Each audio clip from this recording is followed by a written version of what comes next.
Hello, welcome back to another episode of Chess Tactics on chess.com. Gonna solve some tactics today and let's begin. So, I'm gonna guide you through my thought process. I've lately not been doing too well in puzzles on chess.com. As you can see, I've got more wrongs than correct. Hopefully, today that changes. Okay, let's start with the first position over here. Looks like I'm playing black, and this looks like some kind of opening which is definitely not gone right for white. And the first thing that comes to my mind is queen b6 check, simply because there's no proper way for him to block the check other than move his king to h1, after which knight f2 looks extremely tempting. So I'm going to go ahead and play queen b3 b6 check. It seems correct. And now just knight check, rook takes, I take, and okay.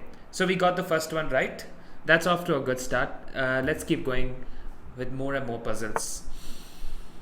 Okay, this one seems like an end game, and there are tactics for sure lurking around.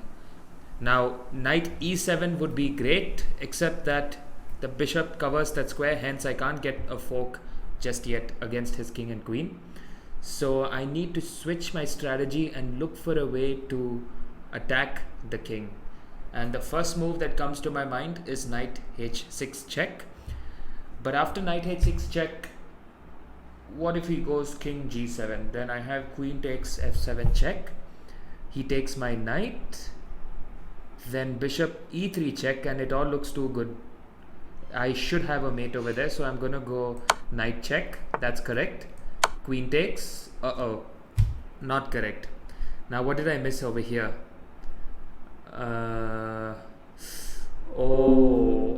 Okay. I think I know what I missed. Instead of queen takes f7 check, I can go queen f6 check first. And the point of this, I get a smaller tempo than I would with queen takes f7. In fact, that might be a blunder because black might have a way out. The point of this is now I straight away go bishop e3 check, followed by mate, and I should have spent a little more time to see that correctly, because it was definitely solvable the first time. That's okay. Let's keep going on. Okay, position number 3. Last move by white is pawn d4, and the first idea that comes to my mind is attacking the queen, because I instantly recognize that this queen does not have too many squares to escape to. But how do I exactly trap the queen over here? Okay, I think I might have found the answer, which is simply knight h5. Knight h5, the point is the queen cannot escape anywhere, and I think I'm collecting that queen on the next move. I was thinking of bishop d6, but then he blocks with the move pawn f4, and after I do en passant, queen can take on f3 and the queen is safe. So I'm going to go with knight h5, and yes, that's correct. I've trapped the queen and I got just 1 point because I took time to find that. Okay, let's go to the next one. King f8, and without question, there seems to be some kind of checkmate tactics lurking around somewhere. The first realistic way to start this attack would look to be queen h6 check. Let me do that. After queen h6 check, I can take h7 with check again. King goes up, and how do I want to finish this off? What about simply rook e7 followed by queen f7 mate? Will that work, or do I have something better? Okay, rook e7. If he tries to keep checking me, starting with rook d2, I can take with my bishop. He takes. Yeah, that should still be losing, I think, because I am going to get a rook and exchange if he tries to get desperate. But is there any way I can keep checking? I don't think so. So I'm going to go with rook e7, and yes, I'm correct. Apparently it does not matter if he plays rook d2 check, because I can take, he takes, and then I have king h3, which might at the bare minimum give me an exchange up, if not still checkmate his black king pretty soon. going on to the next one, it looks like I'm playing black over here. And once again, this has to be related to checkmating the king simply because I can see how weak this king is. The real question is, how do I attack the king? And maybe there are two good choices over here. The first one being f5 check, but when I go f5, his king escapes on d5. So the second choice is maybe rook d8, blocking the square first, and then preparing f5. But then if I play rook d8 first, he can play something like g4. No, if g4, then I have rook f4 mate. So yeah, this looks interesting. What if I start with f5? He has to go d7 and then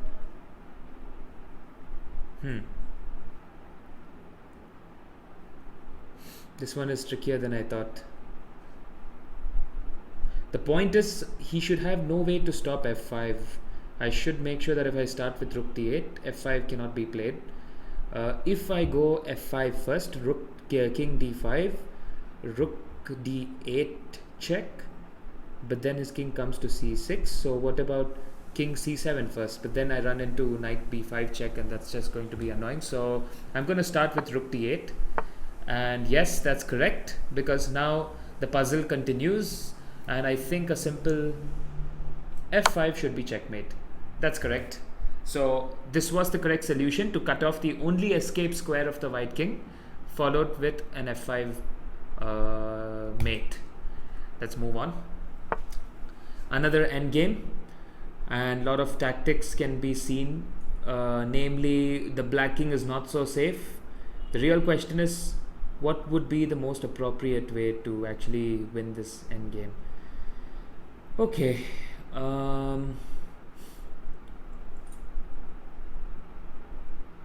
Well, yeah. I think what if I just, for starters, take the knight? This pawn is pinned, so I can win back the queen.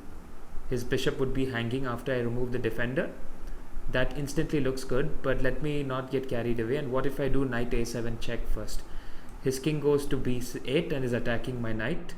My knight may have to move, and that might become problematic because I don't get enough time to take the knight or take the bishop. So I'm going to play a forceful move. Yes, that's correct. Knight takes, queen takes knight. And now the point is, I don't take the queen just yet, but I think I should first take the bishop with check. And then when the king moves, I take the queen delivering mate. Fantastic. That's correct. And there was no escape for black over here. Okay. Another endgame type of puzzle. And it looks good for white for sure. The question is, how do I finish this? First idea that comes to my mind is a queen sacrifice. Queen takes g5, basically forcing the move knight takes queen, otherwise his king is getting checkmated. I'm winning material. Knight takes, rook takes g5 check.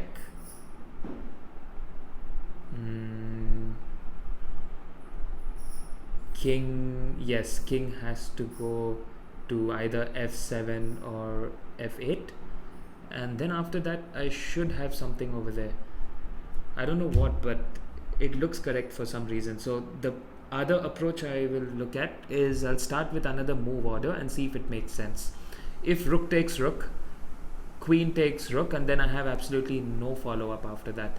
I can't take the pawn, and it's going to be hard for me to get this knight to participate. If I take rook takes knight, king takes, rook takes pawn, I have a mate threat. That looks good. Rook takes knight, king takes. Okay, I think that just turned out to be better than my first solution, because the point of rook takes knight is that this pawn is undefended and I'm capturing with tempo, so he has to recapture my rook back unless he wants to be a knight down. And if he recaptures, I have queen takes g5 followed by rook check, and that should be good. Let me do that. That seems correct. But now another move just came to my mind. I can play rook h1 check first. No, that cannot be correct because then he blocks. He stops my check with his rook, and that's going to be a loss of time because I can't take the pawn. So I'm going to do queen takes, and now the point is I go check. This should be winning. Now queen g6 check, and the point is he can't take my queen because the rook is pinned. Once his king goes back, I take the rook with mate, and that should be not with mate, but but I win a free rook. His queen is going to be lost as well. Let's do one more for today, and then we'll wrap it up for the time being. Okay, this one seems very easy because I can straight away see an opportunity to capture the e7 pawn with my queen. His bishop cannot capture back because it's pinned, and this should be leading to a checkmate threat.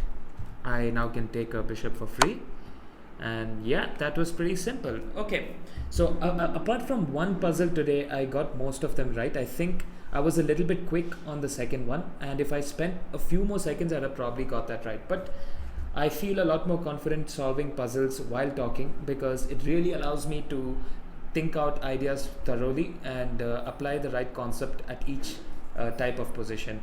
Thank you for tuning in. I'll be sure to stream more puzzles and play some blitz and bullet from time to time on chess.com.